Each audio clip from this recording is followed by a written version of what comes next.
Sejam bem-vindos ao canal Espirais de Luz. Aí eu tô com um ângulo diferente hoje, mas depois a gente explica. Não vou explicar não, vou deixar você na curiosidade. Gente, olha só, a gente tá num ângulo diferente, mas a função é a mesma, é trazer para você conhecimento, informação e com certeza muito amor, porque aqui a gente partilha esse sentimento. E hoje o tema tá ligado ao amor, porque a gente quer muito, não é? A gente sempre quer amor. Então, hoje o tema é o querer. Adiado ou concretizado? Tem isso, você sabia? O querer. Esse querer, ele pode sempre ser concretizado. Mas vamos entender primeiro de que eu estou falando. O nosso amado Kardec usou o vocábulo vontade 115 vezes no Evangelho segundo o Espiritismo. E olha, 136 vezes em O Livro dos Espíritos. Sabe por quê? Ele admitiu que a vontade é o mais eficaz instrumento no combate às más inclinações. Exato, você tem que alimentar essa vontade. Então reforça também que a gente deve resistir com toda a nossa energia aos arrastamentos que podem enfraquecer a nossa vontade. Para entender melhor o que Kardec, significa, o que significa essa vontade, para entender o que ele quis dizer. O amado codificador a definiu em um discurso pronunciado na Sociedade Espírita de Paris, reproduzido na Revista Espírita de dezembro de 1864. É nessas horas que eu mando um beijo para Rosa Oliveira, que me ajudou a interpretar textos. Vamos lá. O pensamento é o atributo característico do ser espiritual. O pensamento. É ele quem distingue o espírito da matéria. Sem o pensamento, o espírito não seria espírito. A vontade não é um atributo especial do espírito. É o pensamento, presta atenção, não é o atributo da vontade, é o pensamento chegado a certo grau de energia. É o pensamento transformado em força motriz. É pela vontade que o espírito imprime aos membros e ao corpo movimentos num determinado sentido. Então, se tem a força de agir sobre os órgãos materiais, quanto maior não deve ser essa força sobre os elementos fluídicos que nos rodeiam. Gente, perante essa explicação, a gente chega a uma conclusão que desta conceituação de Kardec, que a gente pode extrair algumas lições que são importantíssimas. Então, dentro desse ambiente da explicação de Kardec, nós conseguimos quantas? 4. Exatamente. 4 lições básicas. Primeiro, não se deve considerar a vontade como um atributo do espírito, atribuído ao espírito. Não. Diferenciando-se da inteligência, das propensões artísticas, da religiosidade, etc. Então, a vontade não é um atributo do espírito, é uma consequência de um dos atributos, que é o pensamento. Então, deve ser considerada como resultado de um pensamento que se move no sentido de uma realização, da concretização de algo que existiu inicialmente apenas no campo mental. Essa é a segunda coisa que a gente aprende. A terceira coisa é que a vontade, ela se expressa quando faz acontecer. Então, é uma força motriz, ou seja, uma energia que move, que age, que gera alguma coisa e que tem consequências, é lógico, Então, a gente deve diferenciá-la. Essa é a terceira coisa que a gente aprende. A quarta coisa é que a gente deve diferenciá-la do desejo. Gente, vontade não é desejo. Porque o desejo é um querer adiado. Eu já estou com vontade de comer carne, mas eu vou comer frango. Amanhã eu como carne. Isso é desejo. Vontade, eu estou com vontade de comer carne, eu comprei carne, vou fazer carne, comi carne. E aí? Isso é vontade. Então, esse querer adiado, postergado, que ainda não se deu, enquanto a vontade é um querer materializado, acontecido, finalizado. Desejo é lúdico. Pronto. Essas 4 coisas que a gente falou aqui agora faz com que a gente comece a entender o nosso querer e a nossa vontade. É mais fácil a gente fazer uma comparação utilizando 2 casos bem diferentes. O primeiro caso? No primeiro caso, a gente tem um fumante. Ele deseja parar de fumar, mas ainda não fez. Está na dimensão do desejo, programado apenas, mas não concretizado. Então, ainda vai suspirar, pensar muito nesse desejo, mas enquanto faz isso, acende mais um cigarro. Ah, vamos para o segundo caso, que o segundo caso é bem diferente. É um rapaz gordinho que fez uso da vontade, procurou uma nutricionista, seguiu uma dieta, fez exercícios físicos e eliminou 10 quilos. Isso se trata de vontade, porque ele fez isso acontecer. Então, enquanto o outro está no mundo do parâmetro do desejo, ele não sai daquilo.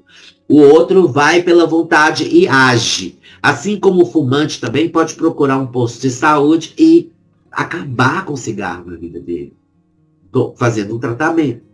Essa é a diferença. O desejo é um grande desafio para todos nós espíritas. É por isso que eles falam que a mulher grávida tem desejos, porque é uma missão para o marido.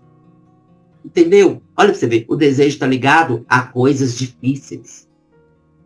A gente precisa se conscientizar que a dimensão desse desejo caracteriza e conceitua o querer adiado. Aquela famosa frase, né?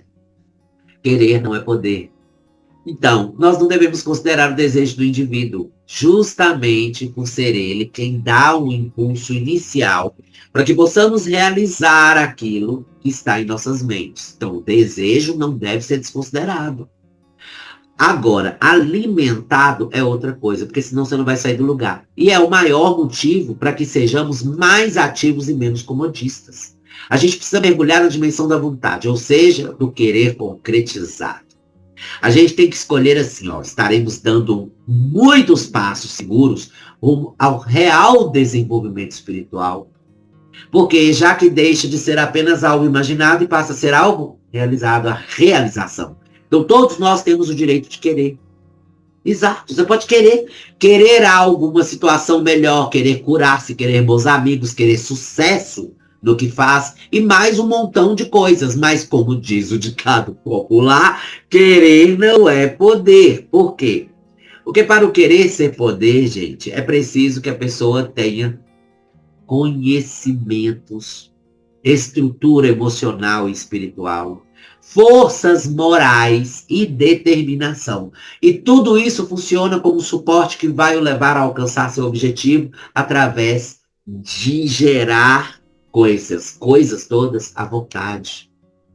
Porque assim, é só com essa bagagem que a pessoa vai conseguir se garantir nas etapas boas e nos momentos difíceis. Porque tudo que é novo apresenta alguma dificuldade natural, gente. É normal. Ou seja, como sempre é dito, toda mudança gera caos. Exato, justamente pelos seus aspectos desconhecidos e ainda não vividos. Isso é interessante a gente entender. Então, vamos nos aprofundar, tá? Nesse ditado popular que só vigora quando a pessoa apenas quer, por um simples desejo, mimo, ambição, inveja ou status, né? Que é aquela coisa do querer não é poder. Isso só vai vigorar por causa disso. É aquela coisa de, eu quero aquilo, eu preciso daquilo. Aquela menina tá namorando aquele fulano, mas eu vou fazer ela terminar com ele porque aquele fulano é meu. O ser quer. Tá? Mas a estrutura pessoal, para tanto, e muito menos maturidade emocional, ele não tem.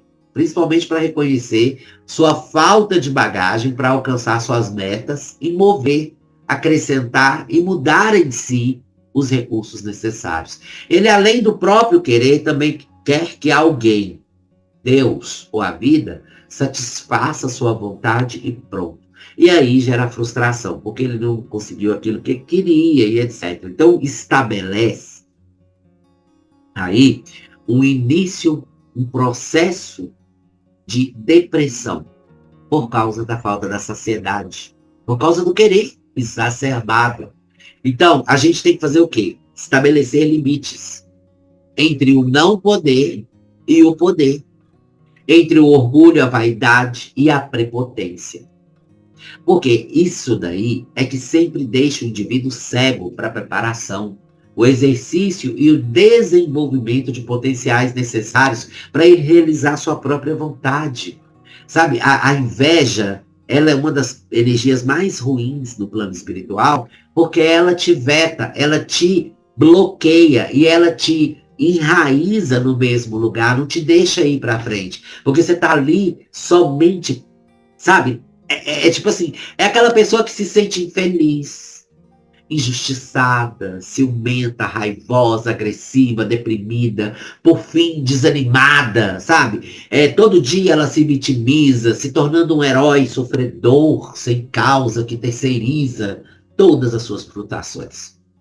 Gente, daí em diante, ele vai ficar reclamando.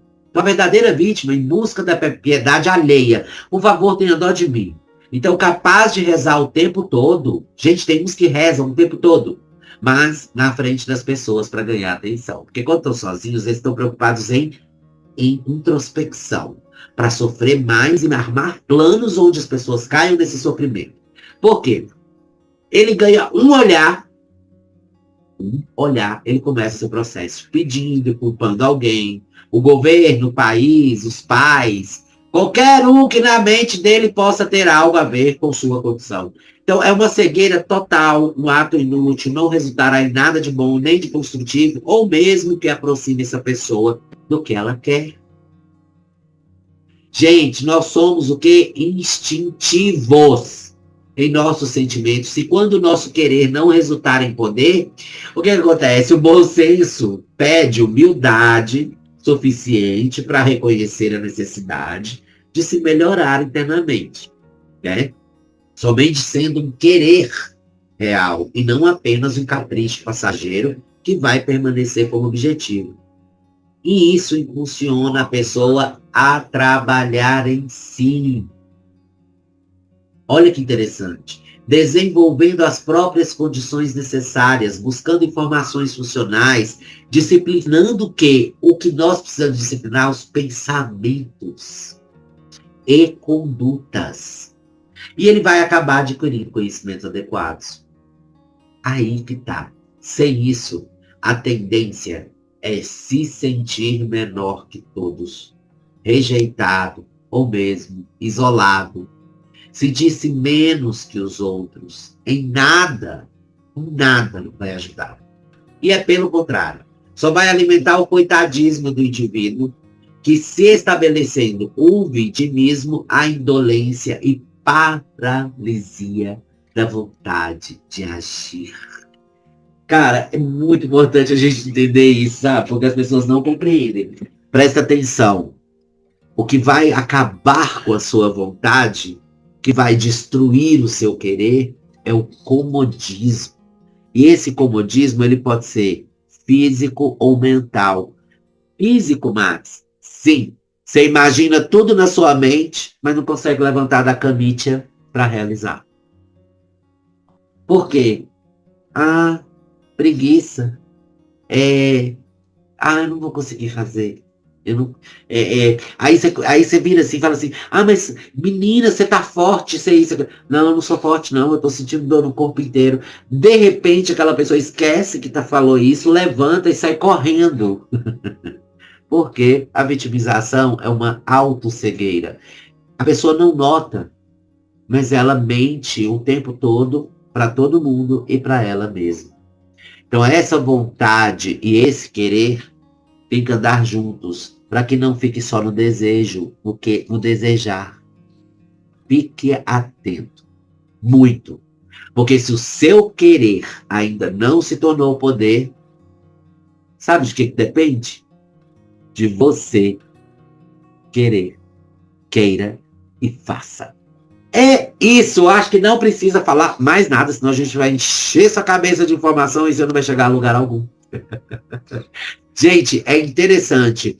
Saiba valorizar essa palestra de hoje, porque ela te impulsiona a ter uma vontade maior para as coisas, a querer fazer mais as coisas, a querer ter condições de ser melhor.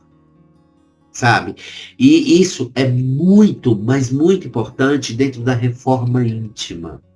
A vontade de cada um tem que ser respeitada, o querer de cada um tem que ser respeitado.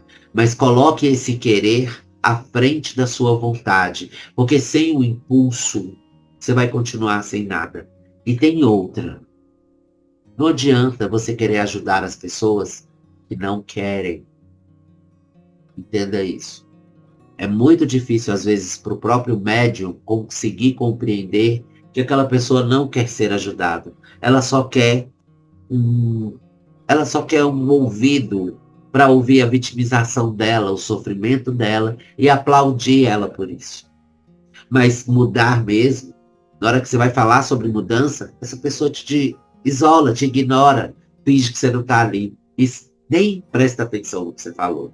Então, por favor, ajudem as pessoas que querem, impulsione aqueles que querem, mas sempre mostrando que existe uma palavra que é necessária para o querer acontecer, a vontade. E a vontade é de cada um, é individual, e cada um tem que desenvolver e fazer. É sobre isso. Tá tudo certo.